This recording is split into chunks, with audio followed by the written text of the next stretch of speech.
Please don't forget to subscribe to my channel and click on the bell icon to get more of these no-nonsense nutrition videos. Hi everyone, I am Amrita and welcome to my channel Fries and Shine. Here you will find evidence-based, no-nonsense nutrition-related information. And today's video is about the impact of caffeine on sleep.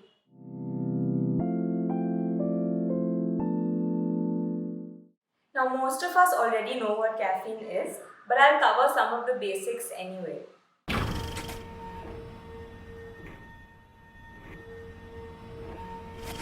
Caffeine is a natural psychoactive substance, which means it creates an effect in the brain and changes the way that the brain behaves. It's very commonly used in food and drinks all over the world. Caffeine is obtained from plants. We commonly know it to be found in cocoa beans, which is the basis for chocolate, tea leaves and coffee beans. Well, since coffee is a pretty popular drink, let's see what happens when we consume 1 cup of coffee. Let's assume black coffee with no kind of sweetener and no milk. Most of us would have had caffeine at some time or the other in our lives. Maybe to wake up in the morning, maybe to stay up late at night to study or to work. But how exactly does this work? So as we drink the coffee, it passes through our food pipe and into our stomach. And our stomachs and intestines quickly absorb the caffeine. For most people, you can see coffee starting to make an effect in 30 to 60 minutes of consuming it. So feeling more awake, more focused if you're working or if you're exercising, and especially if you've taken it in the morning, maybe even wanting to poop. Now this feeling of increased alertness and reduced sleepiness is because of the effect that caffeine has on the brain, and that's what I'm going to focus on today. In order to explain this, I'm going to get just a little bit technical, so please bear with me. Inside our brain is a chemical called adenosine. Now you need to know nothing about this apart from the fact that this is the chemical which makes us feel sleepy. So when you wake up in the morning from a night full of sleep, these levels are very low. As the day progresses and the longer you are awake, adenosine levels rise in the brain. At some point in the night, they reach that tipping level or tipping point, and then you just have to sleep. What caffeine basically does is it prevents adenosine from acting on our brains. Think of it this way. If adenosine has a fixed parking spot in our brain and it needs to park there in order for us to feel sleepy, what caffeine does is it parks in adenosine's parking spot. If adenosine can't park there anymore, it can't create the feelings of sleepiness. So basically, if caffeine is parked here, your brain can't identify adenosine and it can't detect the rising adenosine's level, which would ordinarily signify sleepiness.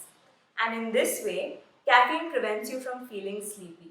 Now I know this doesn't happen to everyone.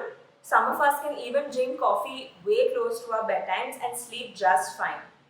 There seems to be a difference in the way that individuals process caffeine, and some of us are able to clear the caffeine out of our systems quicker than others. But if you are sensitive to caffeine and it does interfere with your sleep, here are 2 strategies to consider. Number 1, consume your caffeine about 6 hours before your bedtime. On average, it takes about 4 to 6 hours for your body to process half the amount of caffeine that you drink. So by the time you reach bedtime, half the amount of caffeine is still in your system. So space your caffeine away from your bedtime as much as possible. Number 2, consider decaffeinated teas and coffees. Especially if you're having your drinks only for their taste and not for their caffeine hit, decaffeinated drinks or drinks from which the caffeine has been mostly removed are good options. These are not no caffeine drinks, but the amount of caffeine in them is very, very little, very unlikely to interfere with your sleep. So if you enjoy your coffee but also love your sleep, do try these strategies and let me know if they worked for you. A final note of caution on caffeine. Caffeine can give you an energy burst, and a lot of us thrive on this, especially when we're working. But caffeine can't protect you from the effects of long-term reduced sleep. Although you may use caffeine occasionally to boost your alertness, increase cognitive function, better work efficiency, it cannot do for your mind and body what proper quality and a good amount of sleep can do. And you can learn more about this in my video right here. That's all for today. I hope you enjoyed this video and found it helpful. If you did, please remember to like, share and subscribe to my channel, and also share this video with others who will find it helpful. If you have any questions or concerns, leave them in the comments below. Reach out to me over email or simply on Instagram. I hope to hear from you very soon. Until then, take care and keep shining.